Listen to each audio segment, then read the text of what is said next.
también se está transmitiendo por el Facebook Live. Así es que los que en algún momento, si alguien no logra cupo en la sala, entonces tiene esa otra opción, porque hoy hemos tenido, así es que los que en algún momento, si alguien no,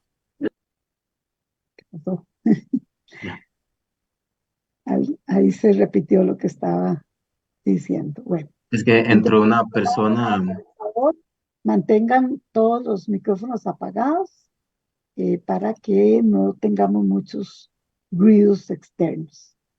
La presentación de hoy es sobre macroinvertebrados acuáticos como indicadores biológicos y tenemos la participación de la máster Mónica Springer y del máster Francisco Quesada.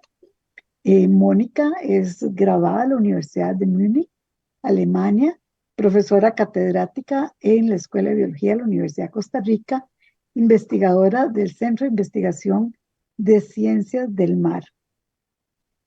Tiene muchísimos años de estar trabajando en organismos acuáticos. También ha trabajado como consultora. Es representante del Colegio de Biólogos en la Comisión de Vertidos y está también participando en la Comisión de Evaluación y Clasificación de la Calidad de los Cuerpos de Aguas Superficiales. Esto es un trabajo con el Ministerio del Ambiente y Energía. Es cofundadora de la Red Latinoamericana de Macroinvertebrados Acuáticos y pues no solo ha organizado, ha participado en las diferentes actividades que esta red, la que se llama en corto Macro Latinos, ha estado trabajando actualmente. Ha preparado también, además de las publicaciones científicas, materiales de educación y de divulgación en biomonitoreo. Francisco Quesada es estudiante de doctorado de la Universidad Andrés Bello en Chile.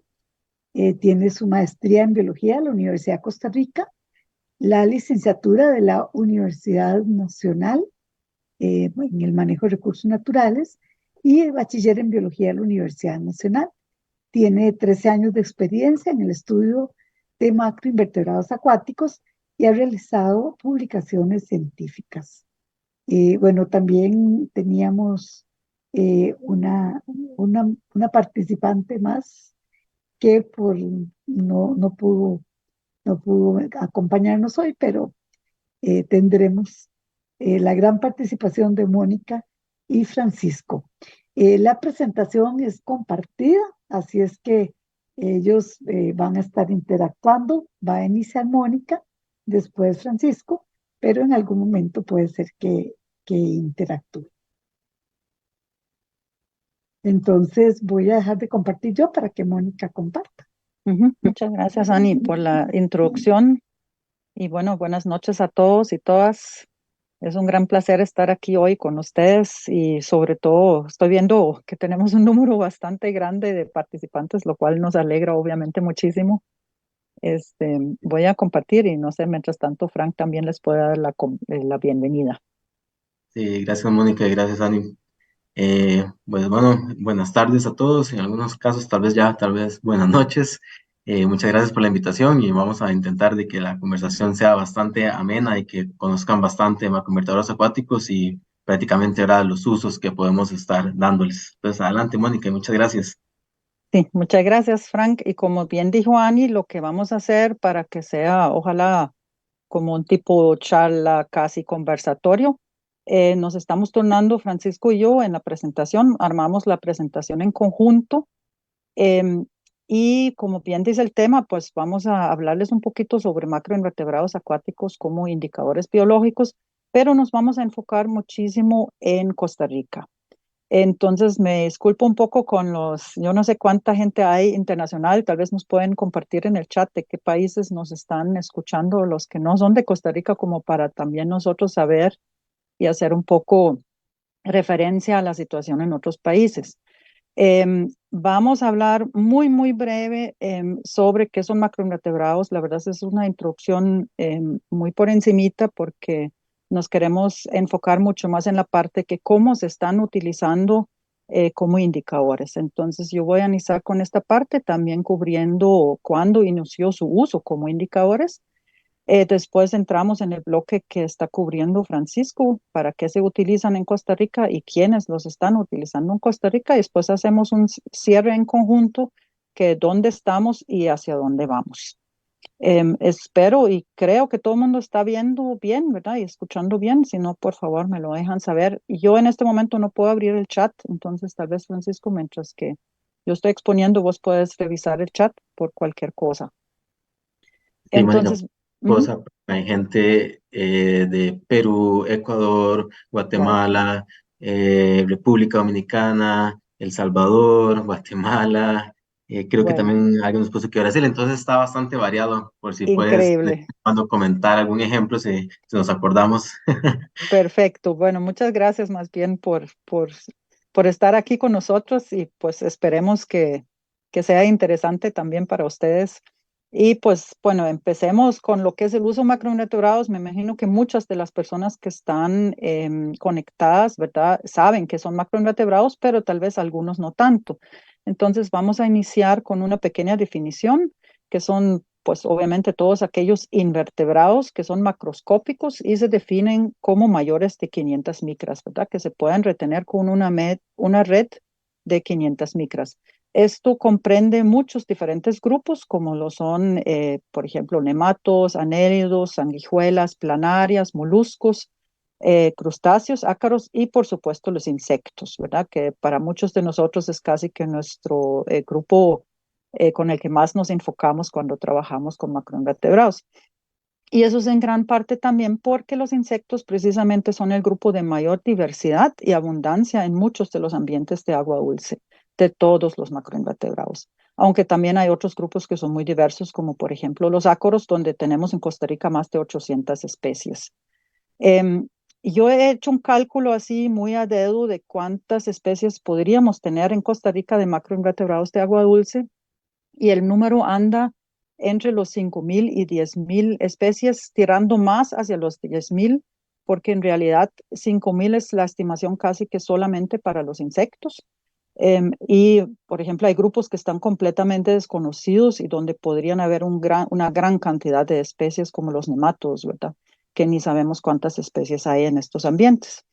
Se encuentran en todos los diferentes ambientes y microhábitats acuáticos, desde la charquita más pequeña, tanques de bromelias, ¿verdad? Hasta los ríos más grandes, las desembocaduras de los ríos, en ambientes muy extremos como cataratas, cascadas, ambientes también como aguas termales de temperaturas altas o de pH muy bajo. En Costa Rica hemos colectado macroinvertebrados en ríos de pH 2, por ejemplo. Entonces son realmente muy versátiles, pueden adaptarse a muchos diferentes ambientes, dependiendo de la especie, obviamente, y eso les da estos diferentes niveles de tolerancia que pueden tener las especies y por lo tanto se pueden utilizar como indicadores, ¿verdad? Bioindicadores tanto de calidad de agua como del ambiente, de la salud del ambiente. Algunos son más sensibles y otros son mucho más tolerantes. ¿Cuándo y cómo inició su uso como indicadores? Pues esto es algo que inició hace muchísimos años en Europa, hace más de un siglo. Y en la literatura, las primeras citas en la literatura se encuentran en los años 1850, alrededor de 1850, donde se describieron que hubo una relación entre ciertas especies. Ahí estaban hablando de tricópteros, la ausencia de unos tricópteros río arriba y río abajo de una ciudad. Entonces, ya es algo conocido desde hace muchos años. Y al inicio del siglo pasado en Alemania se empezó con el sistema de Saprobio, que era un sistema de bioindicación a nivel de especie que incluye no solo los macroinvertebrados, sino todos los diferentes grupos de invertebrados acuáticos, donde tenemos, pues, donde ellos indican la diferente contaminación orgánica. En los años 50 y 60 empezaron a trabajar mucho más conceptos de diversidad, esto sobre todo, pues tanto en Europa como en Estados Unidos, y sobre todo en Estados Unidos ya en los años 70 se puso muchísimo énfasis en muestreos y análisis cuantitativas con réplicas, ¿verdad?, para hacer análisis estadísticos. Esto subió mucho los costos de los estudios y por lo tanto en los años 80, 90 se trató de simplificar un poco más este tipo de estudios y se implementaron los primeros índices bióticos y también las evaluaciones rápidas. Posteriormente a la implementación de los índices bióticos ya se llegó a índices un poco más complejos que son los índices multimétricos o los IBIS, ¿verdad? Los índices de integridad biológica o biótica, donde se tienen diferentes parámetros y no solamente con un solo grupo de organismos, sino a veces incluso combinando diferentes grupos de organismos. ¿Cuándo y cómo inició su uso? Para seguir con este tema, vamos a hablar un poco más del índice biótico del BMWP, que muchos de ustedes, sobre todo las personas que son de Latinoamérica, ¿verdad?, han escuchado. El famoso BMWP es probablemente el índice mejor conocido y de mayor distribución. Es un índice biótico que se elaboró en Inglaterra por primera vez en el año 78. Y para quienes no saben, la sigla viene del inglés Biological Monitoring Working Party. Eso quiere decir que fue un grupo de personas, en su gran mayoría biólogos y biólogas, que trabajaron en un índice. Y entonces ellos establecieron este primer índice. El índice posteriormente fue adaptado para otros países. Y, por ejemplo, fue adaptado por Alba Tercedor en el 88 para la isla, perdón, no, para España. Y de ahí yo supongo que en gran parte, porque es una publicación en español, el índice brincó a Latinoamérica, ¿verdad? Y fue adaptado primera vez en Colombia en el 2003, después en Costa Rica en el 2007, después en Cuba, en Puerto Rico, en Panamá y en muchos otros países más. Estos son solo ejemplos. También se adaptó a una región más que por un país. El ABI es un índice también basado en el BMWP que fue hecho específicamente para los Andes. Pero también hay algunos otros países que aplicaron algunos otros índices, trataron de aplicar el BMWP, como fue el caso en El Salvador, donde también participé en este estudio. Y ellos aplicaron más bien otro índice que fue el FBI, que es el Family Biotic Index, que es uno que se usa en Estados Unidos y que toma en cuenta también la cantidad de individuos, porque el BMWP, como pueden ver aquí, solamente toma en cuenta la presencia de una familia. Entonces, quiere decir que si yo tengo una muestra donde tengo, por ejemplo, la familia Baetide, esa familia tiene un valor de 5. Tengo tal vez esta otra familia Heptagénide con un valor de 9. Entonces, voy sumando la presencia de estas familias y al final de todas las familias que están en la muestra, ¿verdad? De todos los macroinvertebrados. Y la sumatoria de estos valores de tolerancia me da al final el valor de la calidad del agua, calidad biológica del agua. Entonces va, por ejemplo, aquí si es menor de 15 es calidad muy mala, extremadamente contaminado, y va hasta valores mayores de 120, donde es calidad excelente de calidad del agua. En este caso, este índice no toma en cuenta la cantidad de individuos, o sea, la abundancia, ni tampoco la riqueza de géneros o cuántas especies o géneros están dentro de una familia. Simplemente la familia está presente una sola vez, con un solo individuo ya tiene el valor. Este es el índice entonces de una aplicación bastante sencilla y por lo tanto también ha tenido como mucha distribución a nivel mundial. Se ha adaptado realmente en muchos diferentes países. Ahora, para entrar un poco más a Costa Rica específicamente, la primera publicación que se hace en Costa Rica utilizando macroinvertebrados como indicadores de calidad de agua fue por Claudia Charpentier y Tabash en 1988, ambos investigadores de la Universidad Nacional en Costa Rica. Trabajaron en 8 ríos en Heredia y aplicaron unos índices de diversidad a estos ríos. Después ya en los años 90 habían otras investigaciones que se realizaron tanto en la Universidad Nacional como en la UCR por diferentes investigadoras quienes también en parte trataron de adaptar algunos índices o utilizar estos organismos como indicadores biológicos.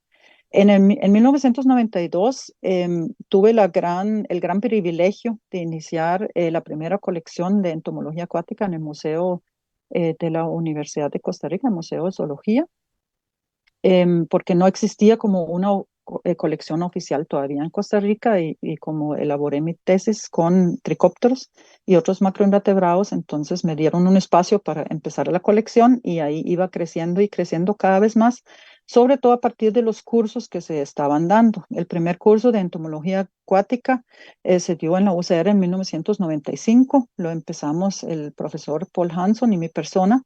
Y este curso lo llevó también un biólogo, Mariano Peinador, quien trabajó en el AIA y que inició también al mismo tiempo con el uso de macroinvertebrados y de insectos acuáticos en estudios de impacto ambiental, entonces, y de calidad de agua. Y él empezó a trabajar en Setena, donde también se empezaron al mismo tiempo a utilizar o a exigirle a los consultores de incluir macroinvertebrados en sus estudios de impacto ambiental.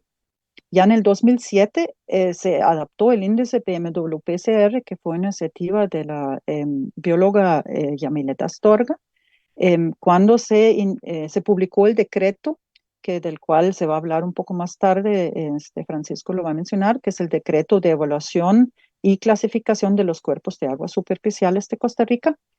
Y ahí, para adaptar este índice, se hizo una reunión, un grupo de expertos, ¿verdad? Un panel de expertos que incluyó también a Wills Flowers, quien también trabajó bastantes años en Costa Rica con insectos acuáticos y se involucró mucho en la adaptación del primer índice PMWP acá en el país. ¿Qué nos pueden indicar estos organismos? Esto es ya para empezar la segunda parte a la cual va a seguir Francisco. Por un parte, obviamente la calidad del agua, ¿verdad? Se utiliza mucho para calidad de agua, el índice PMWP sobre todo, como para medir el efecto de la contaminación, no solo orgánica, sino también inorgánica. Como indicadores de toxicidad aguda son muy utilizados y hay muchos ejemplos realmente muy claves, ¿verdad? Y esa es la gran ventaja que tienen estos organismos sobre lo que son los análisis físico-químicos, ¿verdad? Porque si hago un análisis físico-químico, tomo una muestra que es una muestra en el tiempo en el cual meto, digamos, el frasco al agua y tomo esta muestra. Esto me refleja en el momento la toma de muestras. Sin embargo, los macroinvertebrados, como viven constantemente en el río, me reflejan también los eventos pasados. Entonces, si existe una toxicidad aguda, por ejemplo, un fin de semana, porque alguna empresa vierte algún veneno un fin de semana y uno llega una semana después a tomar una muestra físico-química, no necesariamente va a detectar ese químico, ¿verdad? O ese agente que causó esa toxicidad, pero los macroinvertebrados sí van a reflejar eh, este, este evento. También se utilizan como indicadores de cambios físicos cuando hay alteraciones de caudal, cuando hay extracción de material de ríos o en represas cuando se construyen barreras. Igualmente se pueden utilizar cuando uno toma algunas medidas, ¿verdad? A ver qué tan efectivas son mis medidas si implemento tal vez alguna laguna de oxidación, alguna planta de tratamientos de agua y quiero saber qué efecto positivo tiene esto después sobre mi red hídrica, entonces puedo utilizar el monitoreo con macroinvertebrados. Igualmente, el proceso de autopurificación del cauce o de regeneración, por ejemplo, después de algún evento dramático, si hay algún derrame o algo, que tanto tiempo de qué tanto en distancia y qué tanto tiempo requiere el ambiente para recuperarse. Y esto es muy importante también cuando uno calcula los daños ambientales de algún evento. Y aquí ya le paso la palabra a Francisco. Entonces, Frank, adelante. Gracias, Moni.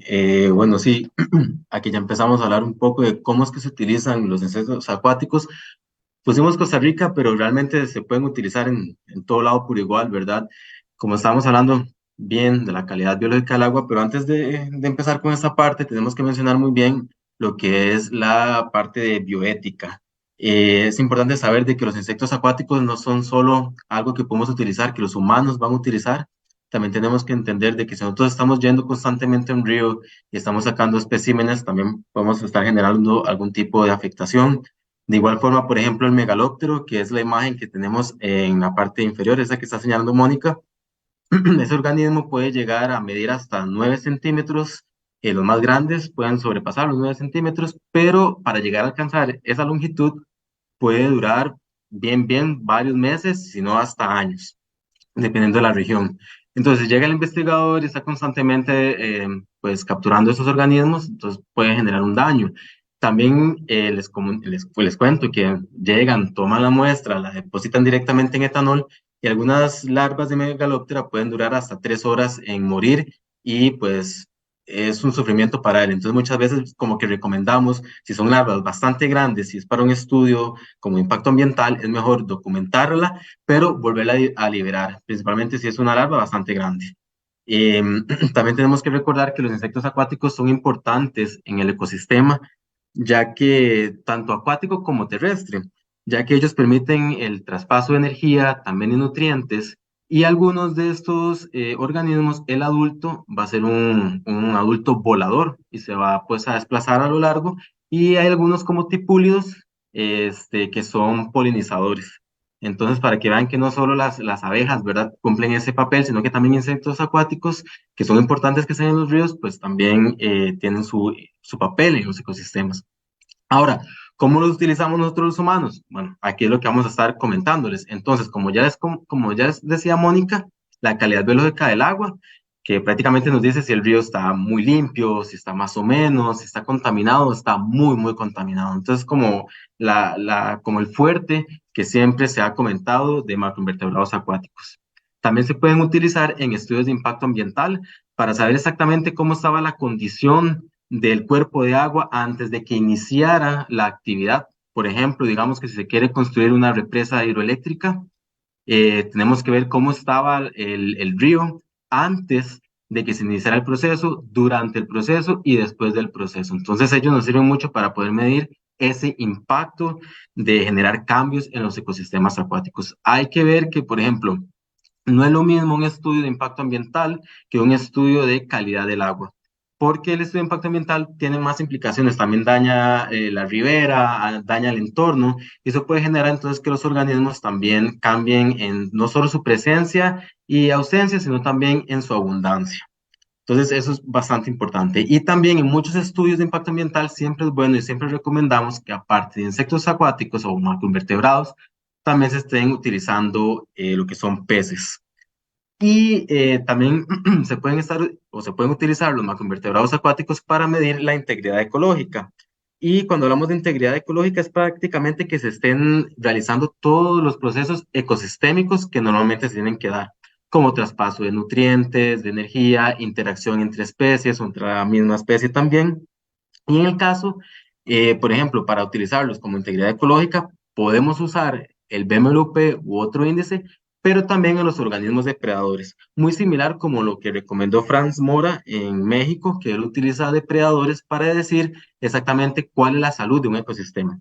Porque recordemos que si tenemos bastantes depredadores, significa que el sistema está bien. Como son organismos tope, van a necesitar de un conjunto de presas. Entonces eso nos permite decir que, bueno, el ecosistema tiene recursos para las presas y también recursos para el depredador.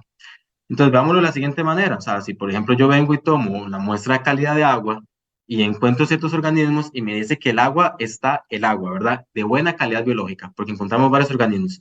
Pero si hacemos un estudio más minucioso de integridad ecológica y vemos que no hay depredadores, entonces significa como que tan bueno no está ese cuerpo de agua. Entonces ahí es donde los utilizamos.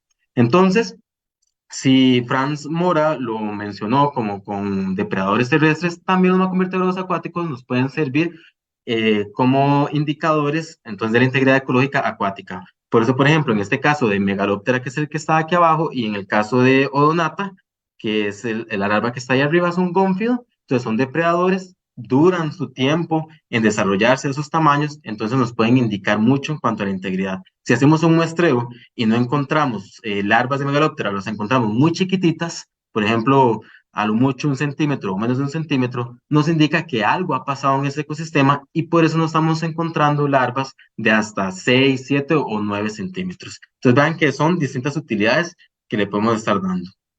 Continuamos a la siguiente y a la siguiente diapositiva. Y también nos van a estar dando o nos indican afectaciones tanto directas como indirectas que van a ser provocadas por el humano. Por ejemplo, en el caso de las represas hidroeléctricas, cuando se construyen represas, normalmente se da cambios en los procesos hidrogeomorfológicos, pero también en todo lo que es el transporte de material del río, materia orgánica, de energía, etcétera.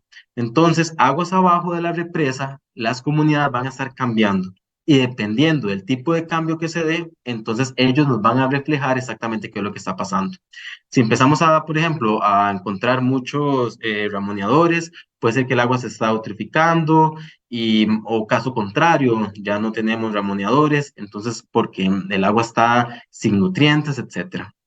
Luego también en extracción de material, como podemos observar en esa pala, entonces, o esta maquinaria,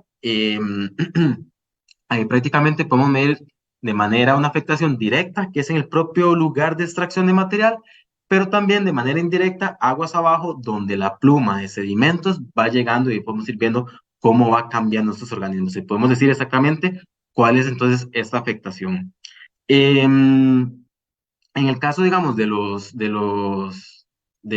cuando se hace extracción de material, ahí más que utilizar un BMWP o este índice, ahí lo recomendable es utilizar más que todo índices de calidad, perdón, índices de biodiversidad, porque de esa forma podemos medir exactamente qué es lo que está pasando en ese sitio. Cuando estamos removiendo, ahí prácticamente lo que estamos haciendo son cambios en el cauce, y entonces les estamos quitando hábitat a los organismos. Entonces es más enriquecedor un índice de biodiversidad más que un índice de calidad del agua. Y ya luego también se pueden utilizar cuando hay presencia de cultivos, digamos, en la parte agropecuaria también. Aquí podemos observar en esta imagen donde en ambas márgenes hay presencia de caña de azúcar. Entonces ustedes pueden ver que se cambió toda la ribera del río y por lo tanto también va a cambiar las condiciones físico-químicas y de hábitat para los macroinvertebrados acuáticos, además de que hay entrada de agroquímicos y pesticidas. Y eso va a hacer entonces que la comunidad esté cambiando. Y eso nos permite ir viendo qué fue lo que provocó el humano sobre la naturaleza. Continuamos a la siguiente.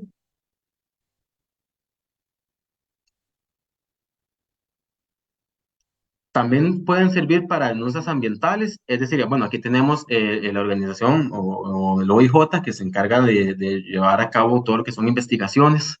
Entonces, por ejemplo, si yo vengo a alguna denuncia y digo que cierta persona está contaminando en un río, entonces ellos van y toman la muestra del agua de macroinvertebrados acuáticos, aguas arriba de donde está la denuncia, meramente en el sitio donde se hizo la denuncia y aguas abajo. Y de esa forma ellos pueden tener una evidencia de qué fue lo que pasó, en qué momento pasó también, y si es, digamos, una contaminación puntual, es más fácil, pero cuando es una contaminación difusa, es muy difícil de llegar, digamos, como a encontrar al responsable. Entonces, ahí ellos prácticamente que tienen que hacer toda una investigación todavía más profunda.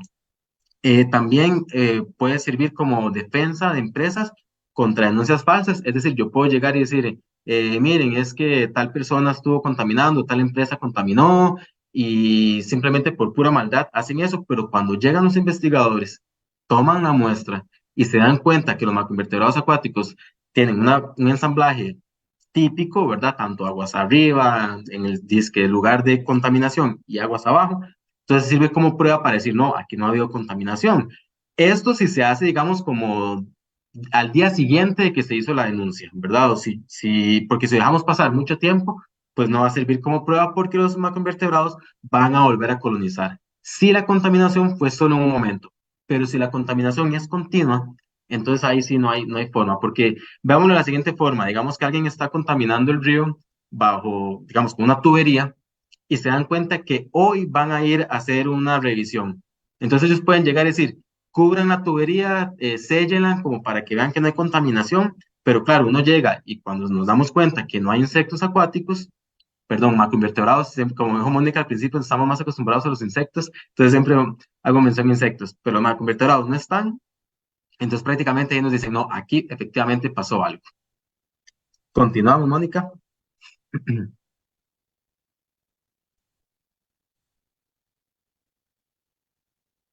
Perdón, a veces se me pega. Voy, ya. Ahora sí, en ensayos de toxicología, entonces aquí lo que hacemos es que nos permiten determinar cuál es la sensibilidad de una especie o de un género ante un plaguicida o una sustancia tóxica. Entonces, por ejemplo, en este caso, un experimento que es muy enriquecedor, pero a la vez es relativamente sencillo, es el que vamos aquí, el que vemos a la derecha, y se llama un efecto de evitamiento. Entonces, lo que se hace es que en cada uno de esos recipientes, que son como botellas, se abre la parte superior y se coloca todo esto con agua, todo esto está conectado. Entonces se hace un gradiente. Donde está el cursor, donde Mónica tiene el cursor, ahí se pone la concentración más alta del plaguicida. Y conforme vamos pasando de tubo en tubo, se van poniendo concentraciones menores. Entonces eso genera un gradiente, desde lo más contaminado hasta lo menos contaminado. Y en cada una de esas botellas se coloca un insecto. Y ahí empieza el experimento para ver si el insecto más bien viaja de lo más contaminado a lo menos contaminado. Y así nos damos cuenta si estos organismos intentan huir ante condiciones que no son favorables. Y también a través de estos estudios se ha observado que hay algunos plaguicidas que más bien tienen un efecto que los atrae, que ellos más bien piensan que es una buena condición y se van a donde está más concentrado y terminan muriendo. Entonces eso nos permite ver exactamente qué es una condición que podría pasar en situaciones naturales, ¿verdad? Donde hay el riesgo de plaguicidas. Entonces los insectos tienen dos opciones. Uno, o se dejan ir con el agua para no morir, o más bien se quedan ahí porque no lo sienten como que si fuera dañino y terminan muriendo. En ese tipo de estudios es muy importante tratar de ligar o ver exactamente cuál es la especie. Como nosotros estamos en los trópicos, la diversidad de especies es enorme, entonces es más difícil. Y aún así, si podemos lograrlo y decir cuál especie es, también podemos decir, bueno, la afectación real en tal especie va a ser esta. Y en ese tipo de estudios, como podemos observar, también se describió la larva de un nuevo plecóptero para Costa Rica, que fue el que se utilizó en este estudio, y entonces no solo sirve para ver la toxicidad, sino también para aumentar la biodiversidad del país. Continuamos. También sirven para determinar lo que es el caudal ambiental. Y bueno, el caudal ambiental, para que no, lo que no saben, es la cantidad de agua que tenemos que dejar en un río o en un lago para que se mantenga su integridad ecológica y los servicios ecosistémicos, pero solo en aquellos cuerpos de agua donde el humano va a hacer uso.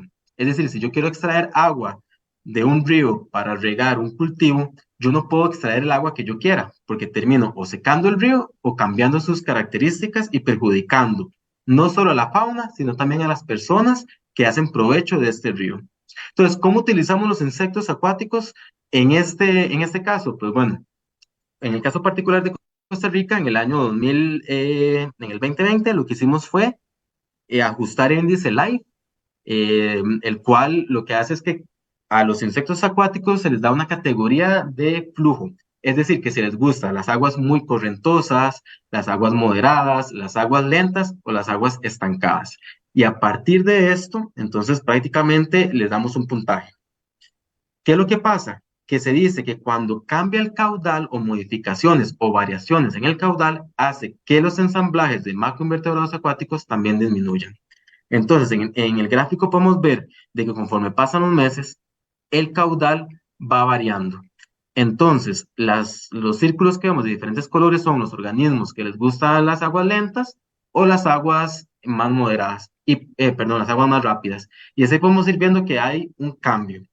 Entonces el índice va reflejando que efectivamente aumenta o disminuye el caudal y los insectos acuáticos disminuyen digamos, si aumenta el caudal, aumentan los organismos que les gustan las aguas correntosas y si disminuye el caudal, caso contrario. Entonces ahí con esa información podemos ver exactamente y decir, bueno, en un caudal de tanto se va a dar ese cambio y va a permitir que haya tanto organismos de aguas rápidas o de aguas lentas, sin secar el río o que se convierta en una poza completa. Y lo mismo sucede cuando empieza a aumentar el caudal. Podemos decir, a partir de ese caudal ya hay suficiente agua como para que se dé ese cambio, ese dinamismo de las comunidades y se mantenga ese proceso. Por lo tanto, el caudal de aquí para arriba se puede aprovechar fácilmente. ¿Ok? Y otra forma, aparte del índice LIFE, que es el más reconocido, más utilizado a nivel internacional, no solo en Costa Rica, es a través de modelos ecohidráulicos. Aquí lo que hacemos es que tomamos la velocidad y la profundidad del agua y generamos estos modelos de preferencia de hábitat. Ahí prácticamente lo que nos dice es, una vez que tenemos toda esa información de qué es lo que le gusta a un insecto, normalmente trabajamos a nivel de género. Entonces, por ejemplo, Anacroneuria, que es el que más utilizamos como indicador de caudal. A él le gustan las aguas con mucha velocidad y que no haya mucha poza, o sea, no haya mucha profundidad. Entonces generamos este modelo y, por ejemplo, ahí con un caudal de 10 metros cúbicos por segundo, vemos que se genera bastante hábitat para él. El color celeste claro es el que nos indica que es el hábitat que a él le gusta. Entonces imaginemos que una persona llegue y dice, no, yo quiero dejar 5 metros cúbicos por segundo en el río que voy a utilizar. Aplicamos estos modelos ecohidráulicos y podemos decir, no, para mantener a este género, ocupamos 10 metros cúbicos por segundo. Por lo tanto, no le podemos otorgar a usted que deje el río en 5 metros cúbicos por segundo, porque termina dañando el ecosistema y a todo el conjunto de organismos. Entonces, vean que tienen muchas utilidades los insectos, no solo la calidad del agua. Continuamos, por favor.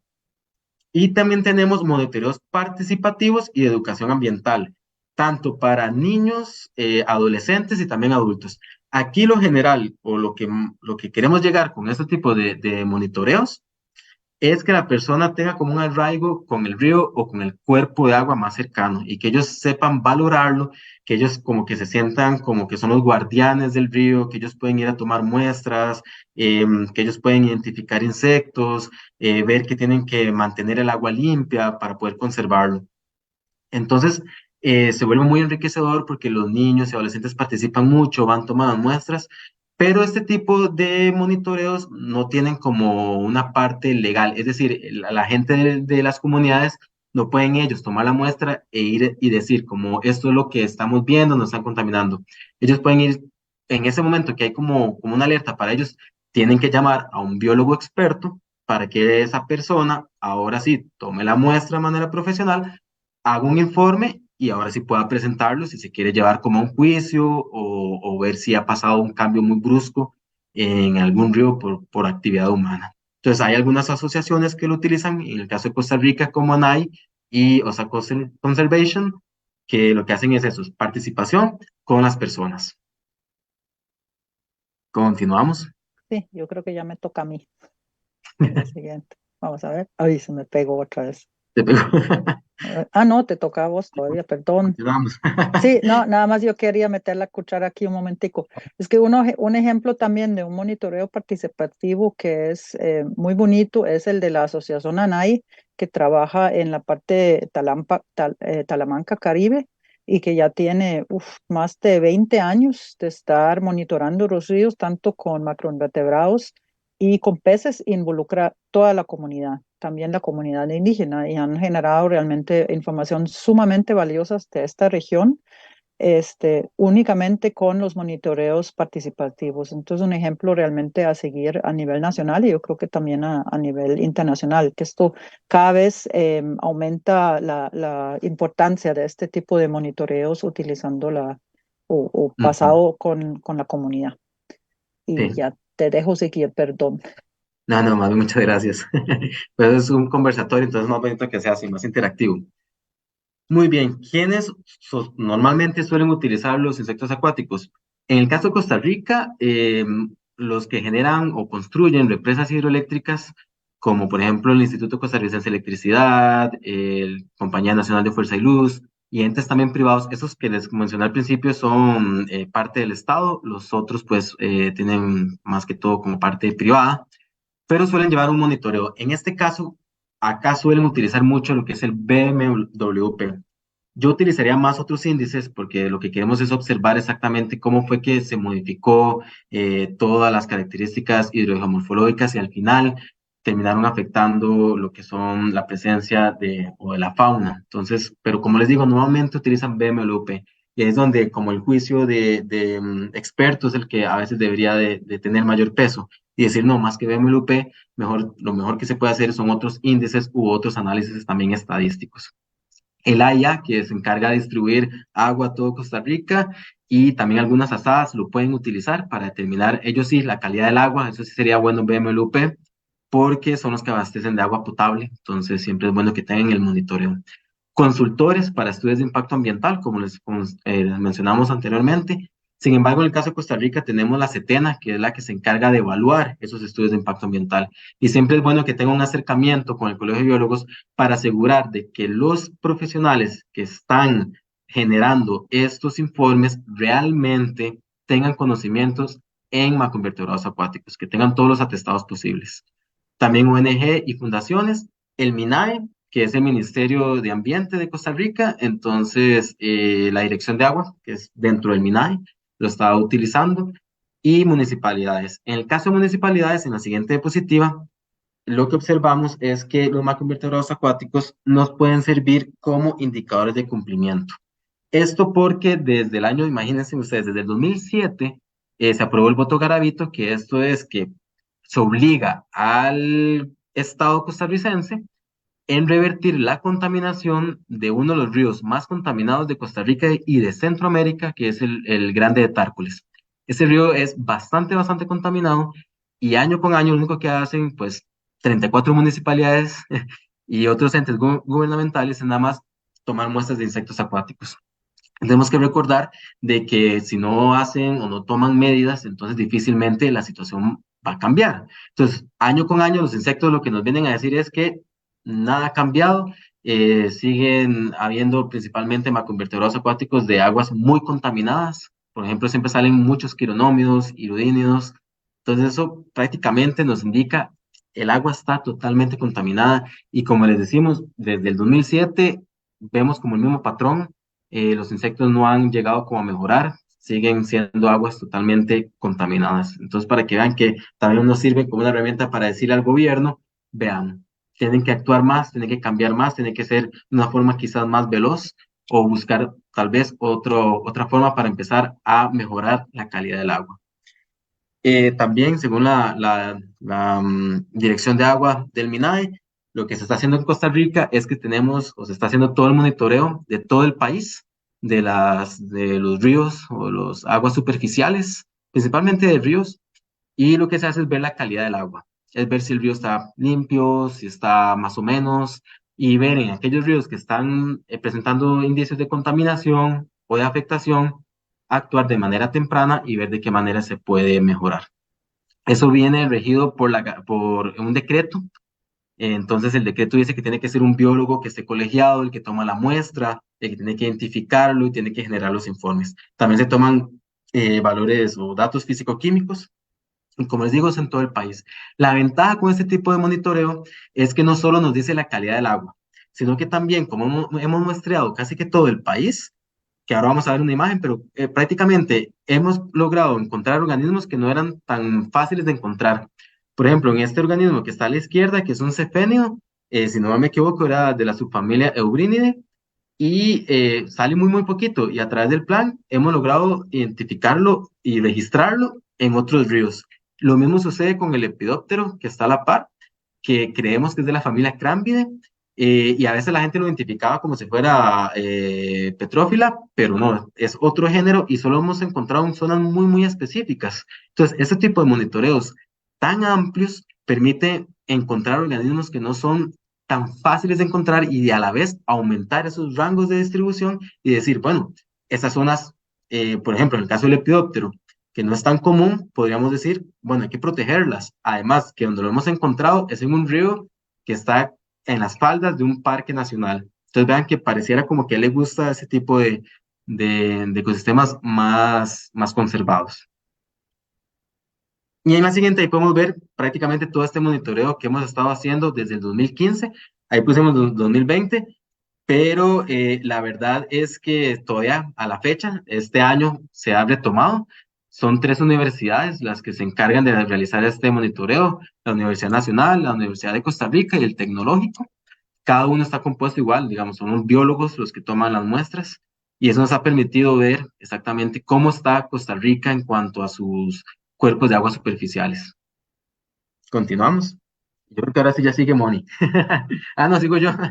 Muy bien, vamos hacia dónde estamos y hacia dónde vamos, porque ya les dimos todo un panorama de todo lo que se ha hecho, pero para que ustedes vean y también lo puedan aplicar en sus países, porque si ya tienen el BMWP, acá en Costa Rica, a través de todo este monitoreo tan amplio que hemos hecho, nos dimos cuenta que hay que adaptar y mejorar tanto el método de recolecta de macroinvertebrados acuáticos, como también actualizar el BMWP, porque nos dimos cuenta a través de todo ese monitoreo de que habían familias que tenían puntajes quizás muy altos u otros puntajes muy bajos y que realmente era porque los géneros de macroinvertebrados acuáticos muchas veces se distancian mucho. Es decir, hay géneros que les gustan las aguas cochinas y hay géneros que les gustan aguas muy limpias, pero los dos están en la misma familia.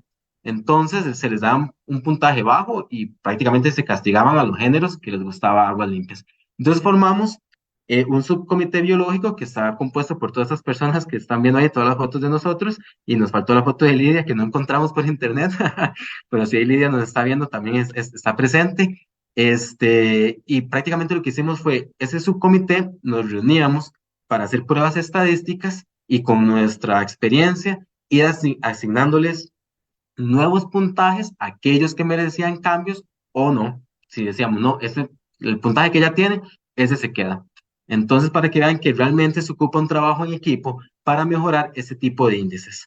También hay que ir viendo de que en muchos, no solo en Costa Rica, sino también en muchos países de Latinoamérica, no hay índices ni para lagos, ni para sistemas palustres, ni ríos de zonas bajas. En el caso de lagos, acá en Costa Rica, una estudiante, Mónica Yaret, que ella es de México y estuvo haciendo la maestría en Costa Rica, estuvo como intentando, creo que no sé si ella hizo un índice, Mónica, si no usted ahí me contradice, pero ella lo que quería ver era como ver si las libélulas se podían utilizar para ver calidad de agua en lagos, ¿verdad? Sí, correcto. Sí, todavía no Buenísimo. hay ningún índice, pero sí, las libélulas tienen gran potencial en los lagos eh, para utilizarlos como bioindicadores, sobre todo porque es una especie o un grupo, no especie, perdón, un grupo de especies o un grupo taxonómico que puede servirnos como un grupo sombrilla, ¿verdad? Ujú. Al ser depredadores tope. Sí. Entonces vean que hasta podemos utilizar un único grupo y nos da mucha información. Luego también estamos yéndonos hacia un control de calidad. Estamos solicitando de que haya especialidad, que se otorgue la especialidad y la idoneidad, que la otorga el Colegio de Biólogos. Entonces es como un tipo de acreditación de que si el biólogo tiene la especialidad o la idoneidad, prácticamente está facultado para poder hacer macroinvertebrados acuáticos.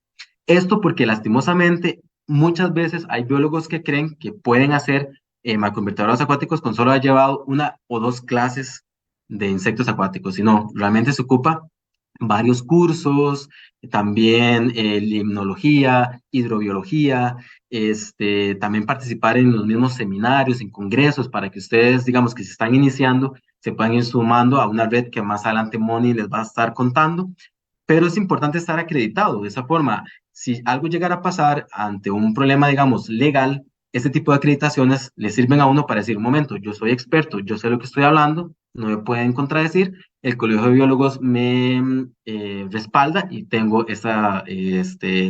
como el certificado de especialidad.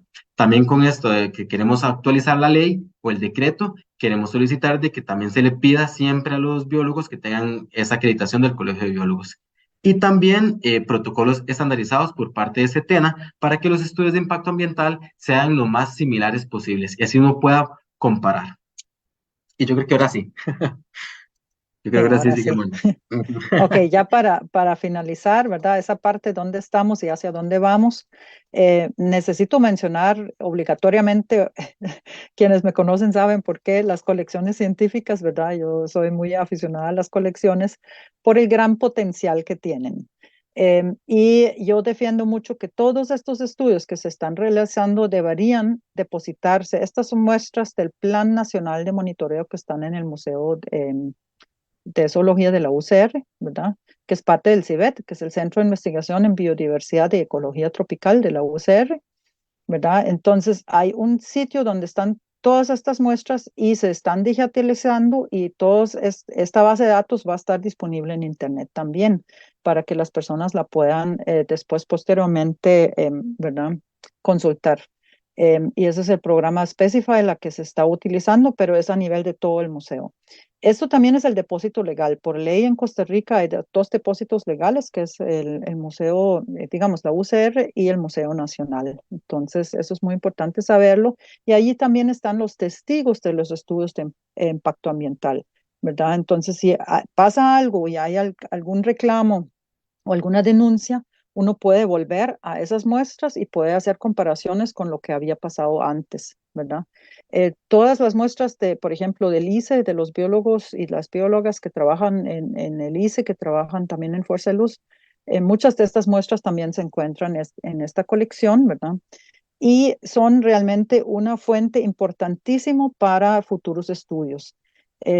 Hace poco saqué un articulito pequeñito en la revista Biología Tropical, donde yo puse, digamos, la lista actualizada de los géneros que están depositados en la colección, pero sobre todo un poquito hacer un énfasis en la parte de cuáles son las importancias de estas colecciones, ¿verdad? Y cuál es la gran cantidad de publicaciones y trabajos que han sido posibles gracias a estas colecciones. Entonces, nunca deberíamos botar las muestras de los monitoreos o de los estudios de impacto ambiental o de calidad de agua que estamos haciendo porque queremos reutilizar los frasquitos, ¿verdad? Esto es algo que realmente uno tiene que tomar en cuenta. Entonces, siempre busquen una buena colección donde pueden depositar sus muestras. Como les dije, esto ha generado, gracias a las colecciones, digamos, hemos generado mucho conocimiento y sobre todo mucho conocimiento taxonómico. Entonces, es un círculo positivo, ¿verdad? Al depositar muestras, nos sirven estas muestras para generar mejor conocimiento taxonómico. Hay muchos ejemplos, aquí hay solo unos poquitos, sobre, por ejemplo, una familia que no sabíamos que existía en Centroamérica, no solo Costa Rica, en todo Centroamérica, y la encontramos en la colección porque fue colectada 10 años antes en un monitoreo en la zona norte del país. Igualmente, Pablo Gutiérrez hizo su tesis con los plecópteros y logró describir las ninfas de muchas especies. Encontramos un género que no había sido reportado en Centroamérica igual en la colección, que había sido colectado, ese sí no fue en un monitoreo, sino fue en un curso. El libro de macroinvertebrados, ¿verdad? El primer volumen con las claves de algunos grupos fue posible gracias a las colecciones. También igual, no solamente de insectos, sino de otros macroinvertebrados, como por ejemplo esa clave de sanguijuelas, que la publicó Bernal Pacheco, también egresado de la UCR, con un investigador mexicano, y que también fue posible gracias al aporte de las colecciones. Y finalmente también hay mucha generación de guías locales. Entonces, esto es es un esfuerzo de muchas personas biólogas de este país que trabajan en diferentes partes. Por ejemplo, en el ICE han sacado varias guías. Esto es una guía de insectos acuáticos de la cuenca del río Peñas Blancas, otra del río Reventazón, que sacaron también otra guía para peces sobre también, digamos, camarones y cangrejos. Se han sacado algunas guías. ANAI ha sacado también algunas láminas emplasticadas para sus monitoreos participativos, tanto en macroinvertebrados como sobre este, también peces. Y esto también es una guía de evaluación rápida que ha sacado ANAI también para la zona de Talamanca. Y esos son solo algunos ejemplos. Y ya para finalizar, porque ya casi llegamos a la hora, muy importante mencionar las redes, que ya al inicio las mencionamos un poquito, ¿verdad? Tanto la red Macrolatinos como la red MatMeso. La red MatMeso inició em, y eso fue, digamos, un esfuerzo que nos unimos todos los que trabajamos en Centroamérica, además México, Cuba, Puerto Rico y Colombia. Hicimos varias reuniones y logramos sacar este libro que está gratis en Internet, está en línea, disponible. Fue publicado en el 2014, ya hace casi 10 años, pero yo siento que todavía sigue muy vigente la información que está ahí. Hay un capítulo por cada país, un resumen ¿verdad? Donde habla tanto de los macroinvertebrados, el estado de conocimiento sobre y también el estado de la conservación de los ambientes acuáticos y también los esfuerzos de monitoreo que se están haciendo. La red de macrolatinos se inició con el primer congreso sobre macroinvertebrados acuáticos en Costa Rica en el 2012. Ahí se unieron por primera vez investigadores e investigadoras de muchos países, casi de todos los países de Latinoamérica. Fue una experiencia muy, muy bonita. Y desde ese entonces nos hemos turnado entre los diferentes países para pues hacer el congreso. Ya estuvo en Colombia, estuvo en Panamá, virtual lastimosamente por la pandemia. Este año también en Guatemala, igual virtual. Y también en Ecuador, que fue un congreso muy bonito y muy grande. Entonces realmente ha sido una experiencia muy bonita y esas redes son realmente muy ricas y se pueden aprovechar muchísimo para hacer intercambio de información y también, obviamente, hacer investigaciones en conjunto y esfuerzo en conjunto como para la adaptación de índices, por ejemplo, a una región en particular, como lo hicieron la gente para los Andes, ¿verdad? Porque no se trata siempre de que solo cada país adapte su índice, sino que trabajemos más bien como por ecoregiones, que entonces que vemos cómo nos funciona el índice en la región, por ejemplo, más seca, por ejemplo, ¿verdad? El bosque seco que va por Centroamérica. Y entonces podríamos unir esos esfuerzos para mejorar digamos, el uso de los macroinvertebrados como indicadores de calidad de agua o en estudios de impacto ambiental o cualquier otro tipo de estudios.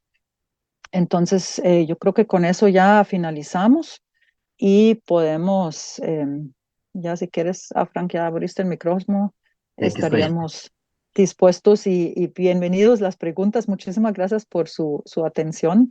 Em, y yo veo que hay varias preguntas en el chat. Ani, yo no sé si ustedes nos leen las preguntas o leo yo No, o... las puede leer usted Ok, directamente. entonces podremos Nada tal más. vez alternar entre Sí. las preguntas en el chat y preguntas levantando la mano también. Bueno, yo, Voy... Mónica, Ujú. sí te diría que como hay tantísima gente, mejor levantando la mano, no, mejor por Mejor que el las chat. pongan en el chat, Y, sí, es más y así fácil. Sí, también nos sí, quedan, a nosotros nos queda en la transcripción, de queda en el chat. acuerdo. Entonces así también cualquier necesidad de seguimiento podemos Ujú. verlo. Y también hay preguntas de los que están en Facebook. Ok. Entonces Correcto. Ok, ahora les pasamos algunas perfecto. preguntas. Ok, muy Bueno, bien. Tengo Voy a ver. adelante. Muy la bien, voy a primera ver. pregunta, Moni, sí que yo voy viendo acá porque tengo la Ujú. primera, no sé si es de Rosa Castillo, creo que es la primera. Dice Correcto. que tengo una pregunta, ¿cómo podemos mejorar la calidad del agua de los ríos urbanos debido a la gran presencia de contaminación? ¿Conocen algunas soluciones de bioremediación que han tenido éxito? Uf. En Europa sí, Sí, en Europa en Europa, totalmente. sí, Sí. en Europa son Ujú. pioneros en bioremediación, pero sí es bastante caro, es muy complejo y como les digo, es carísimo. Siempre es preferible conservar que hacer remediación, porque sí cuesta bastante. Y para mejorar la calidad del agua de ríos urbanos, pues es un compromiso creo que enorme, porque no es solo la parte gubernamental, sino también es cambiar la mentalidad de las personas, de dejar de ver los ríos como un desagüe y de ahí, como les digo, va de educación ambiental hasta aplicar realmente las leyes y que las leyes sean aplicables, no simplemente que estén en papel. Por ejemplo, acá en el caso de Costa Rica, lo que es el Tribunal Ambiental, bueno, aquí hay una ley que impide o prohíbe que las personas construyan en el puro río, ¿verdad? En el puro margen del río, sino que tienen que alejarse 10, 15 metros. Entonces, si las personas han construido casas cercanas a estos ríos, el Tribunal Ambiental tiene toda la potestad de desahuciar a las personas y eliminar la casa. Ya lo han hecho, ya han tenido varias denuncias y lo han aplicado. Entonces eso permite como ir mejorando los ríos. Aún así, hay un montón de tuberías escondidas por todo lado, entonces se Ujú. vuelve bastante complejo. Sí. Yo sí creo que sí se puede. Sí es Sí, caro, es complejo, pero sí se puede y no hay que rendirse. Y sí es como ¿cómo se llama? Es un esfuerzo de todo el mundo, ¿verdad? Uno no puede solo echarle la culpa y decir a los políticos y hay que hacer la política, sino también de cada uno tiene que poner su grano ¿verdad? Aportar su granito. Hay muchos, creo que hay muchos ejemplos muy bonitos. En Costa Rica sí hay varios ejemplos también de formar corredores, un corredor interurbano, ¿verdad? De proteger el bosque ribereño, de reforestar. La educación ambiental es importantísimo, de aumentar la conciencia de las personas. Ahorita hay un nuevo proyecto para recolectar los plásticos, el proyecto Río Bardas. Entonces, ahí realmente hay una gran cantidad de iniciativas y yo creo que no importa por dónde uno empieza, lo más importante es empezar y sumarse a estos esfuerzos, ¿verdad? Y poco a Pero poco. sí, Y exacto, aquí, pero sí se puede, sí se puede. O sea, en Europa hay ejemplos muy buenos y no tenemos que inventar tampoco el agua tibia, podemos usar Ujú. mucho los ejemplos de Europa, ¿verdad? De lo que podemos hacer y que realmente allá hay ríos que fueron estuvieron muy, muy contaminados y ahora hay salmones otra vez de vuelta en el río, ¿verdad? Sí. Vamos a ver, aquí hay otra pregunta. Tú querías. Mónica, iba a meter yo también la Ujú, cuchara porque sí, el principal elemento para esto es controlar las emisiones, o sea, es correcto, controlar que no se contamine. correcto. Ese es el primer paso, ¿verdad? Y buscar las diferentes opciones. Bueno, en los temas de ecohidrología hay muchísimas, digamos, muchos métodos que se pueden trabajar, que están basados en las mismas condiciones de la naturaleza y que lo que hacen es imitar los sistemas de filtración naturales para disminuir el impacto de la contaminación, pero controlar la emisión es lo más importante. Ujú. Correcto, estoy de acuerdo. Nos pregunta Natalia Salazar, los estudios ambientales hoy en día se están enfocando en el ADN ambiental. ¿Cuáles serían las ventajas y desventajas de este nuevo enfoque en relación con el uso de los varios índices biológicos que utilizan macroinvertebrados? Tal vez para que los que no sepan, bueno, ADN ambiental, se están utilizando ya en cuerpos de agua. Sobre todo, yo creo que en aguas lénticos es muy factible, ¿verdad? En un lago o una laguna, uno toma una muestra de agua y puede analizar el ADN, por ejemplo, de cuáles peces viven en ese lago. O sea, es muy útil. Se ha hecho también con escarabajos acuáticos y con otros grupos. Yo lo veo como una herramienta más adicional, nunca va a reemplazar, siento yo, los índices biológicos, sobre todo en ríos lo veo un poco más complicado probablemente porque el río es una corriente, ¿verdad? Además, para usar el ADN ambiental hay que tener una línea base, hay que crear esa línea base, ¿verdad? Entonces uno sí necesita secuenciar los organismos primeros y tener toda esa biblioteca de secuencias. O pues saber, bueno, hay tantas especies, pero entonces tienes que saber cuál es ese nivel de cuánta cantidad de especies significa buena calidad o un ambiente sano, etcétera, ¿verdad? Entonces, yo sí lo veo como una herramienta fabulosa, adicio- eh, adicional y complementaria, pero no que reemplazca la otra, ¿verdad? No Y sé se qué. puede utilizar también como generar líneas bases para ver lo que hay en cada cuenca. Claro. Porque como dice Mónica, o sea, el problema con los ríos es que es un sistema continuo. Entonces yo tomo una muestra en mi cuenca media, ahí tengo todo lo que hay en cuenca media, cuenca alta y todos sus tributarios. Ujú, Entonces es más complejo. sí. Entonces lo podemos utilizar meramente así como qué diversidad tenemos en una cuenca en específico, pero como dice Moni, llegar y sustituir lo que son los índices no, porque es meramente puntual. Vamos a Ujú, un tramo del río y ahí estamos viendo lo que realmente hay. Entonces, ujú, y no sabemos si es de un tributario o si es de aguas arriba, no. Con los muestreos que hacemos nosotros es ahí justamente. ujú. Para Sí. lagos yo creo que es una herramienta fabulosa porque lagos son complejos de colectar muestras. Entonces, sí, y si el Ujú, lago es un sistema cerrado, digamos, es más sencillo. Sería un exacto, poquito más difícil exacto. si tiene entradas de ríos. Ujú. Ujú. La otra pregunta dice Mariana Alejandra. Tengo la siguiente pregunta. Si los índices de tolerancia, por ejemplo, porcentaje de abundancia, EPT y quironómide de macroinvertebrados, cuentan con colores y clases específicas según la clasificación de la calidad del agua. Eh, Yo no he visto con colores, por ejemplo, no recuerdo si el FBI tenía colores, creo que solo el BMLUP es el que le pone los colores, los otros nada más les ponen como ujú, categorías. ujú. Pero uno lo puede, o sea, eso es arbitrario. Ah, Uno sí. le pone el color que uno quiera, ¿verdad? Sí. Eso lo hacen más que nada para hacerlo más visual y sobre todo para comunicar mejor, comunicarnos mejor con otras disciplinas, ¿verdad? Si usted le pone a un ingeniero ahí el semáforo o también a la comunidad, ¿verdad? El semáforo de los colores, eso ayuda muchísimo. O sea, yo no veo, Ujú, uno podría perfectamente a un EPT o a un porcentaje de abundancia de quironomios, etcétera, ponerle un semáforo. Es cuestión de ujú. establecer los rangos eh, y hacerlo, pero en este momento tampoco recuerdo cuáles otros índices tienen los colores y cuáles colores tendrían.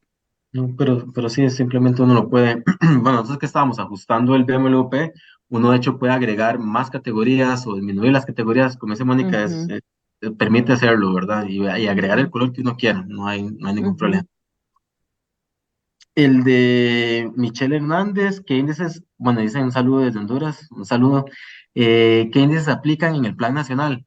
Utilizamos el BMWP y el índice holandés, pero el holandés es químico y también se está modificando porque el índice holandés no es muy bueno que digamos, entonces hemos querido generar un índice, bueno, nosotros no, sino la parte de los químicos que participan han estado modificando el índice, pero el de biológico, BMWP, y de igual forma presentamos porcentajes de abundancias, diversidades, los índices y también hacemos análisis estadísticos para ver exactamente cuáles de las variables que tomamos, cómo afectan a los macroinvertebrados acuáticos. ujú. Dice Génesis Solís, muy interesante. Estoy con el anteproyecto de graduación de bachillerato en manejo de recursos naturales en la UNED para realizar práctica el próximo año y una de mis actividades es terminar el grado de contaminación de un río. Muchísimas gracias, ha sido muy valioso. Interesante, a los libros. Ah, bueno, cualquier cosa, gracias por el comentario, Génesis. Cualquier cosa, les puedo también dejar mi correo electrónico. Bueno, Francisco ahorita se encuentra fuera del país porque está haciendo el doctorado en Chile. Entonces no lo molestamos, pero igual lo podemos molestar. Pero en mi Sí. caso, anoten mi correo electrónico, es biomonitoreo, lo puedo poner ahorita en el chat, pero es muy fácil, biomonitoreo@gmail.com. Entonces, si alguien quiere algún material de lo que mencionamos ahorita, casi todas las guías las tengo en PDF, ¿verdad? Entonces, yo con mucho gusto les puedo compartir cualquier material que ustedes ocupen o cualquier consulta también que puedan tener. Con demasiado gusto les podemos ayudar. Este, ¿Cuál dice Neri? ¿Cuál es el estado de macroinvertebrados recomendable para el muestreo, para que el muestreo sea representativo? El estadio, me imagino que. Está bien, sí. Ajá, Pues Frank.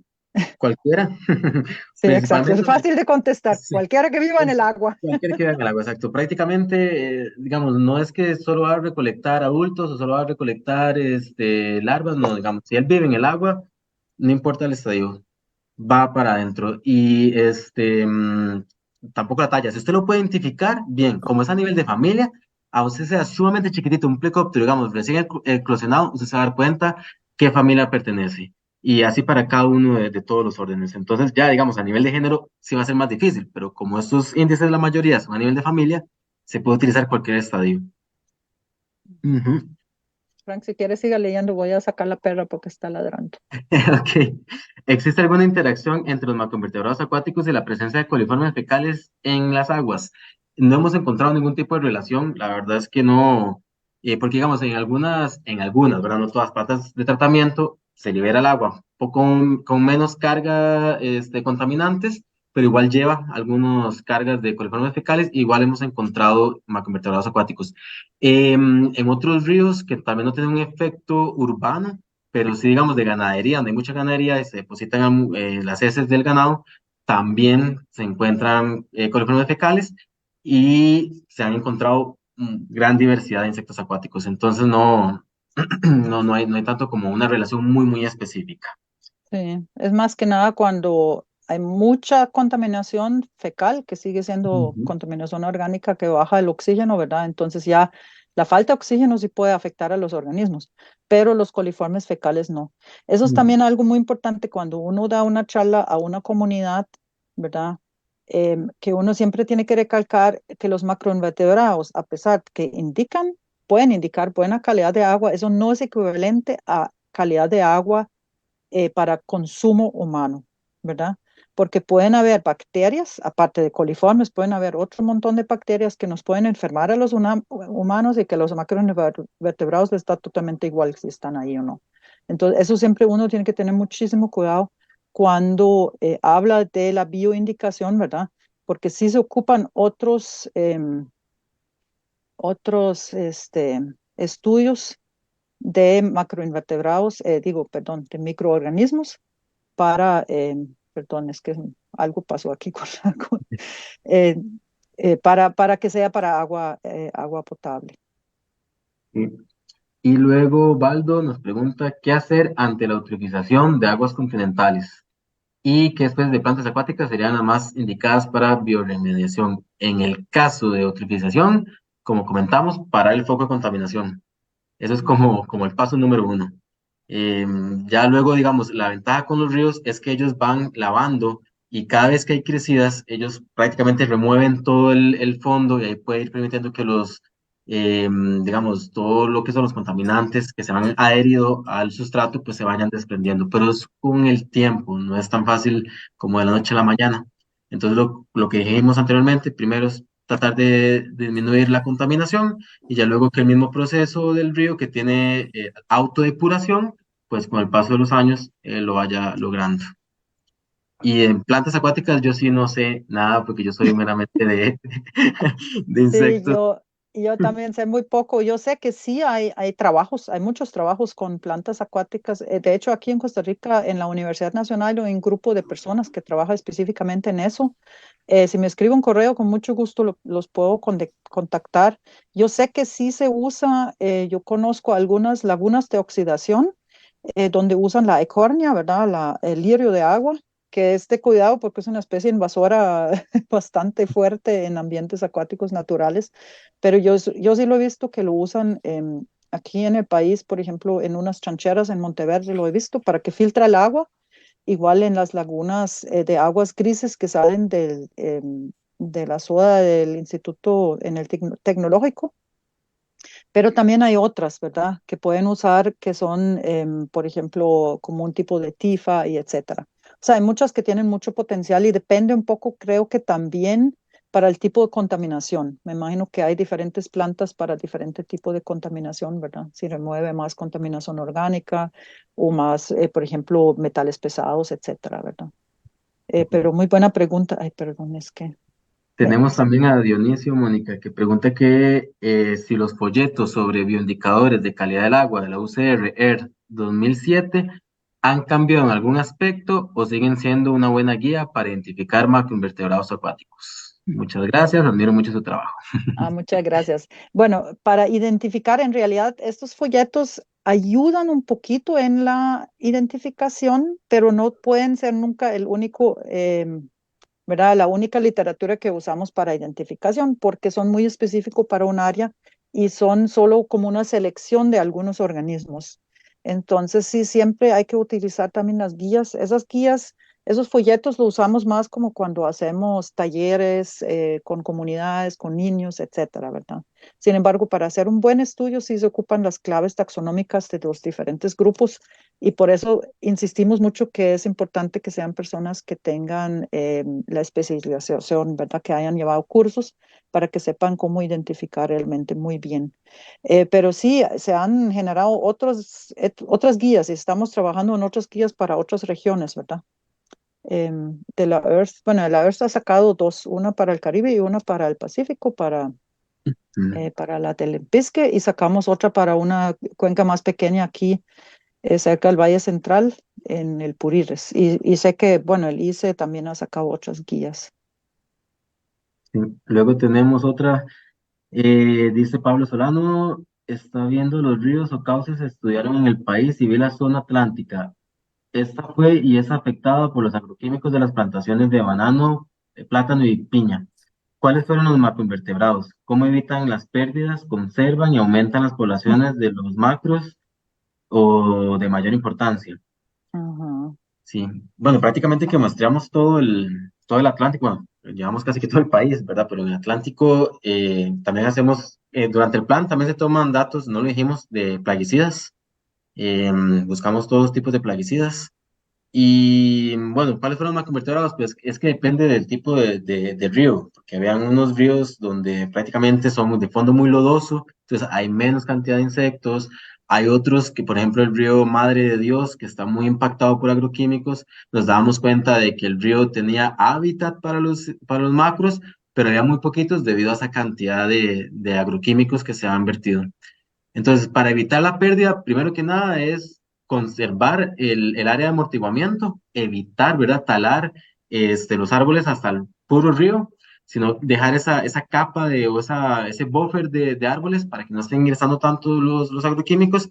Y lo que siempre hemos estado buscando es de que prácticamente todas las empresas que utilizan agroquímicos traten de disminuir las concentraciones, no solo digamos, la biodiversidad, sino también por la salud humana, ya que en el IRET, en el Instituto Regional de Sustancias Tóxicas de la UNA, también se hacen estudios con personas y igual se sigue viendo que hay afectación enorme en toda la zona del Atlántico. Entonces no es solo con insectos acuáticos, sino también con personas. Entonces, y también nos pregunta ¿cuáles macroinvertebrados indicadores es de mayor importancia? Todos, porque es que todos forman prácticamente la comunidad, entonces todos tienen sus Ujú, interacciones entre ellos. Si perdemos un eslabón, prácticamente que todo ese ensamblaje empieza a variar y ahí también todos los procesos naturales y ecológicos empiezan a afectarse. ujú. Nos pregunta Livio Roy sobre guías o literatura que recomendamos sobre la preservación de especímenes para colecciones científicas con fines Ujú. morfológicos y moleculares. Muy buena pregunta. Es en realidad muy fácil de contestar. No se necesita guías o literatura. En realidad, los macroinvertebrados sí se pueden conservar súper bien con alcohol al 75-80%, ¿verdad? Se preservan excelente. Pero si quiero hacer después estudios de ADN o moleculares, sí necesito meterlos en alcohol absoluto, en 95%. Entonces, solamente si se mete todo el 95% se puede volver un poco quebradizo. A veces algún material, por ejemplo, los efímeros y algunos que son más delicados se vuelven se secan mucho y se pueden empezar a quebrar. Pero sí existe también un capítulo en la guía que nosotros publicamos sobre, digamos, donde habla un poquito de la preservación y cómo mantener las colecciones y también sobre las metodologías de recolecta. Entonces, con gusto se lo puedo hacer llegar si le interesa, pero también la puede encontrar en internet, está libre. Ujú. Pedro Cárdenas, en un lago donde se usa mercurio para explotar oro artesanalmente, ¿qué macroinvertebrados son los mejores indicadores? Uf, Por hecho, ay, eso estoy, sí. mi doctorado es con mercurio y justamente con insectos. Entonces, Ay, cayó de perlas. vamos a ver, podemos utilizar todos los macroinvertebrados si tenemos dinero suficiente, porque cada uno va a responder de manera distinta. Si no hay suficiente dinero, lo mejor que podemos hacer es buscar los depredadores, porque los depredadores van a bioacumular más mercurio. Entonces, de esa manera podemos darnos cuenta exactamente cuál es la carga de mercurio que está circulando entre los organismos. Ya digamos, si en ese lago o laguna también hay presencia de peces, entonces se puede muestrear tanto el macroinvertebrado acuático depredador como también la presencia de los peces. Y si son peces que las personas están consumiendo, aún mejor, porque de esa forma vemos cómo brinca ahora el mercurio hacia la parte terrestre y hacia el humano. Entonces, en todos esos estudios, casi siempre los depredadores son los que más van a estar acumulando mercurio, porque sus presas tienen concentraciones poquitas de mercurio, pero yo estoy comiéndome esas presas con muy poquito mercurio, entonces yo empiezo a acumular más y más y más. Entonces, lo ideal sería, por ejemplo, en el caso de lagos, libélulas. Libélulas son muy buenos indicadores para concentraciones de mercurio. Luego tenemos, ¿cuál es Miriam. la recomendación? La de Miriam, ajá, ¿cuál es la recomendación para establecer algún índice en ríos no estudiados? Si partimos de cero, ¿cuántos muestreos se requieren? ¿Cuándo hacerlos? Preferiblemente en estiaje. Ok. Es que en realidad el índice no se establece para un río específico, ¿verdad? O sea, no importa que el río no se haya estudiado. Si hay estudios en la zona, en esa área, uno puede utilizar un índice ya existente. Y ese índice nuevamente viene con una metodología ya preestablecida. Entonces, en Costa Rica tenemos una metodología que está establecida en el reglamento, donde dice, por ejemplo, con RT, 3 muestras, ¿verdad? 3 submuestras, 3 minutos cada uno, se separa la muestra, etcétera. Entonces ahí viene exactamente. Y así muchos de los índices vienen con la metodología y la cantidad de muestreos y cuántos puntos de muestreo también se deben establecer. Lo de cuándo hacerlos es una pregunta muy buena. Digamos, si hay dinero, ojalá los 4 veces al año, ¿verdad? En época seca, época lluviosa y las 2 épocas de transición. Si no la hay y si solo se puede uno, recomendaríamos el verano, porque es cuando es más fácil realizar el muestreo, es cuando la diversidad es mayor y además, pues no se diluye tanto, ¿verdad? Se concentra más la contaminación, aunque hay menos arrastre de sedimento. Entonces, lo ideal siempre es tanto verano como invierno, ¿verdad? O seca y húmeda. Si Ujú. gusta también, igual hay información en un capítulo del libro que publicamos, ahí viene un poquito recomendaciones sobre los muestreos y qué tomar en consideración para planificar su muestreo. No sé, Frank, si quieres aportar algo ahí a ese punto o No, seguimos con la podemos, siguiente. o podemos brincar a las de Facebook porque también tenemos Ay, aquí. pobrecito, sí.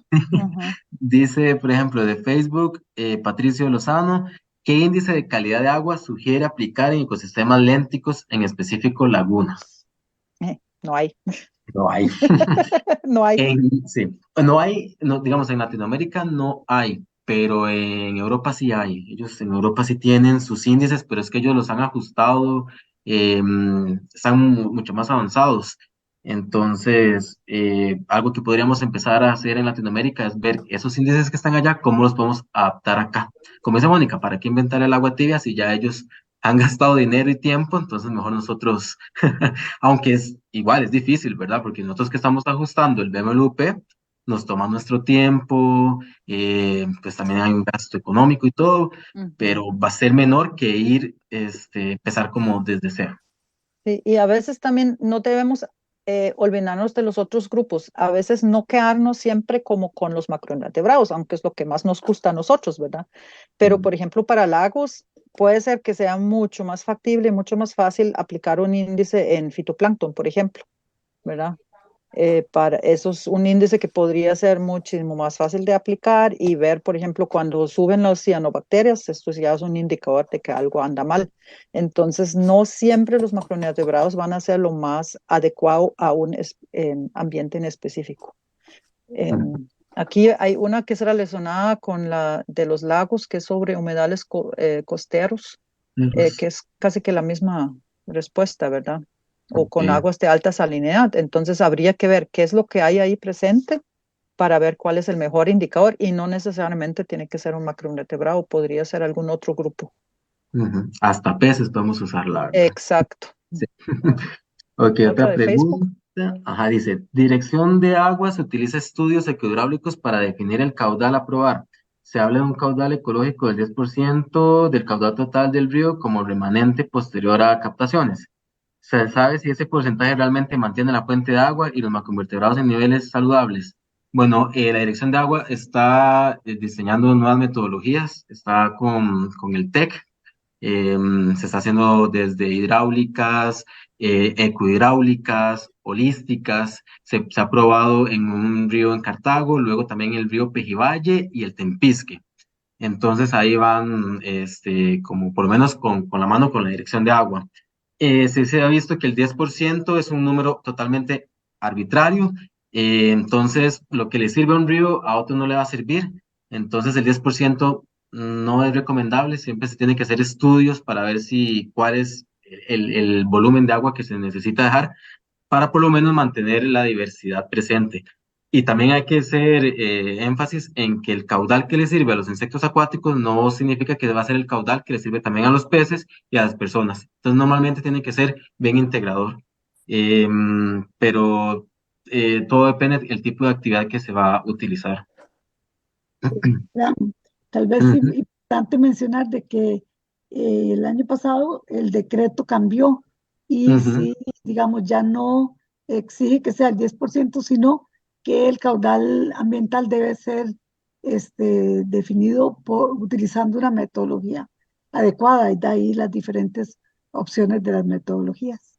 Ujú, ujú. Se ha avanzado, la verdad, de lo que se tenía antes a lo que tenemos ahora, se ha avanzado bastante. Entonces, ya como dice Ani, pueden buscar el nuevo decreto para que lo puedan observar. Y bueno, ya hasta ahí llegamos con las preguntas, porque ya vemos aquí el mensaje de Ani donde nos dice que ya no más preguntas. Muchas Bueno, gracias a pero todos. les dejamos nuestros correos para que, bueno, si es algo sobre caudal, Frank, tal vez puedes poner tu correo Ajá. también en el chat, porque Francisco ha trabajado mucho con caudal ambiental, entonces él es la persona adecuada. Y para quienes nos escuchan o nos ven desde Costa Rica, les invito, mañana empieza el Simposio Nacional de Calidad de Agua del Estado del, de la calidad de las aguas superficiales en Costa Rica.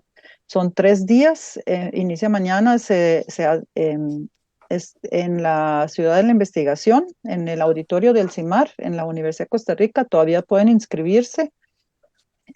No es gratis, sí, cuesta para estudiantes 5,000 y creo que para profesionales ahorita no recuerdo si 25,000. Incluye la alimentación completa de los 3 días y tiene una gran cantidad de charlas sumamente interesantes. Lo pueden también encontrar ahí el enlace para la inscripción o pueden llegar mañana directamente al sitio.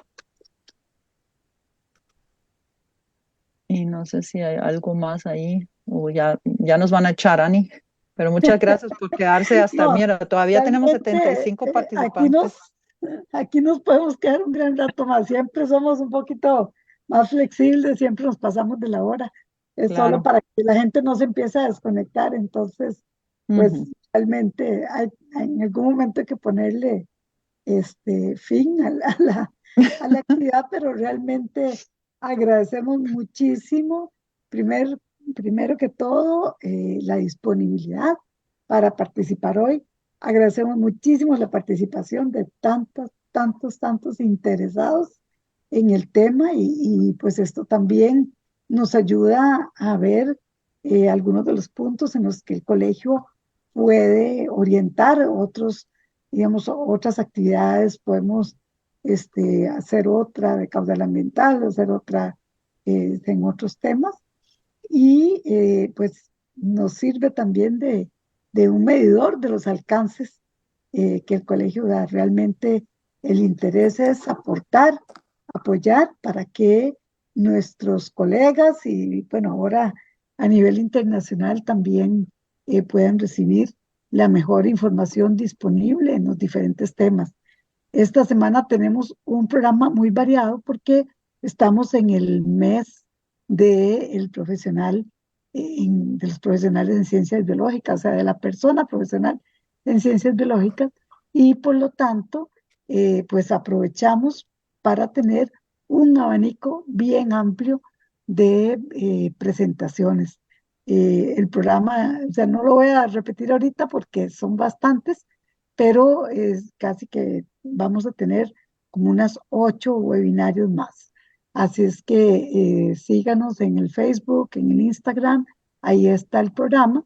Y por tener esta edición especial en el mes de octubre, entonces en lugar de esperar hasta el domingo para tener listas las grabaciones, las vamos a estar presentando el día siguiente. O sea que ya mañana en el YouTube del colegio va a estar disponible la grabación de esta charla de hoy. Así es que si algún tema que quisieran volverlo a ver, volver a repetirla, la pueden encontrar en el YouTube del Colegio Biólogos. Bueno, nos queda nada más que decirles a los dos si quieren un mensaje final cada uno, y así ya vamos cerrando la presentación del día de hoy. Muchísimas gracias, Mónica. Muchísimas gracias, Francisco. Muchas gracias, Dani. Le dejo a Frank que hable primero. Bueno, La muchas gracias. juventud primero. Muchísimas gracias a todos por haberse unido y también al Colegio de Biólogos por la invitación. Y por supuesto, ahí tanto Mónica como yo compartimos el email. Cualquier pregunta que nos puedan hacer, desde dónde pueden conseguir información o detallar algo, con mucho gusto, tanto Mónica como yo siempre nos gustan que nos estén haciendo preguntas y tratar de tener como la mayor disponibilidad para esto. En cuanto a macrometeoros acuáticos, siempre nos gusta que haya gente, que haya más y más gente, y ojalá apenas estudiantes que están iniciando, porque entran con muchas ganas y pueden hasta apropiarse de grupos que están como abandonados, y entonces eso siempre es bienvenido. Entonces, para motivar también a todos los estudiantes que todavía no han salido de la universidad o los que están a punto de ingresar a la universidad, pues ya saben que en la UCR Mónica los puede recibir. Y aprovechan Sí. porque pronto me pensiono. Entonces, muchísimas gracias a todos y un placer. Sí, no, muchas gracias, de verdad. Bueno, ya Frank lo dijo todo. Todos invitados, invitadas a conectarse con nosotros cuando quieran. Y mentira, no, así me voy a pensionar, pero me retiro, pero me pensiono, pero no me retiro, como dijo Jorge Cortés. Voy a hacer lo mismo. Voy a seguir trabajando con más ganas y de verdad, no, siempre es muy bonito ese tipo de actividades, los disfruto mucho y sobre todo cuando hay tantas preguntas tan interesantes y tantas personas conectadas de diferentes lados aquí. Reconozco varios nombres también muy queridos, personas ex estudiantes míos que ya hace rato que son profesionales y personas también de otros países. Así que muchas gracias y gracias Ani por la invitación y realmente felicitarla también a Ani y a todo el equipo de los colegios biólogos que siento que están haciendo una tremenda labor para sacar adelante el colegio. Realmente es muy satisfactorio y muy bonito ser parte. Así que muchas gracias y pues espero vernos en algún momento presencial, en algún congreso. Estamos ya planificando un simposio nacional de macroinvertebrados, tal vez el otro año, Ujú, para que ujú. ojalá todos participen de forma presencial. Y los que son de otros países, tal vez nos vemos en el próximo Congreso Macrolatinos en 2 años. Qué Bueno, bien. muchas gracias a los dos. Buenas noches a todos. Y bueno, igual el Colegio de Biólogos está organizando el Congreso de Biólogos para el próximo año, en mayo. Así es que van a estar abiertos los temas en un abanico muy amplio y que los esperamos a todos participando. También va a haber precio especial para estudiantes. Así que están todos invitados y les estaremos informando muy pronto. Buenas noches y de nuevo muchísimas gracias, Mónica y Francisco. Muchísimas gracias a todos ustedes que nos han acompañado esta noche. Hasta luego. Muchas gracias. Chao. Buenas noches. Frank tiene cara a sueño ya. Es que ya son las Casi las 22:55. 11, sí, sí, sí, sí, sí. No, Recording igual stopped. muchos de los conectados, me imagino que vienen de países donde están adelante. Esta tarde, sí, sí, claro que ya esa Sí, tarde. aquí veo a Sí. varios. Imagínense los de Brasil, los de todos, además llevan un poco de horas adelante que Sí, nosotros. Sí, sí, qué Así es que bonito. bueno, Así sí. muy que si bien. alguien quiere tertuliar, pueden todavía abrir A micrófono ver, sí, sí, pues ya, y ya la pagamos cámara la para verles grabación. la cara. Ahí Ahora sí, veo, ya ya pagamos el dejamos. micrófono porque esas grabaciones se hacen eternas. Aquí me dan Uy, las 10 sí. de la noche esperando a que esté lista. Pero bueno, sí, les damos oportunidad, abran la cámara, ¿no? Ah, mira, aquí veo. Yo no tengo nadie que me llore, así que solo la gata está ahí. La gata está esperando que Hola. le de comer, pero nada más.